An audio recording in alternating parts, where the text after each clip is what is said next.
সন্ধ্যের দিকে কি খাবেন ভাবছেন? তাহলে এই চিংড়ি মাছের বড়াটা কম সময়ে বানিয়ে ফেলুন, আশা করি সবার ভালো লাগবে। এখানে আমি মাঝারি সাইজের চিংড়ি মাছ নিয়েছি। এরপর পেঁয়াজ কুচি, আদা রসুন কুচি, পরিমাণ মতো বেসন, গোটা জিরে, স্বাদ মতো নুন, হলুদ গুঁড়ো, লঙ্কা গুঁড়ো ও লাস্টে ঝালের জন্য কাঁচা লঙ্কা দিয়ে দিতে হবে। এরপর ভালোভাবে মিশিয়ে নিতে হবে। পরিমাণ মতো জল দিয়ে মাখিয়ে নিয়ে রেখে দিতে হবে 5 মিনিটের জন্য।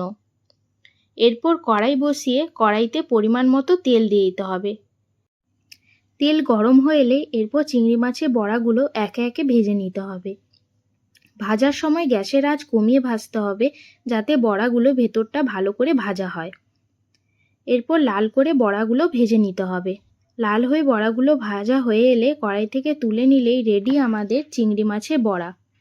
এটি চা দিয়ে বা সস দিয়ে ট্রাই করতে পারেন।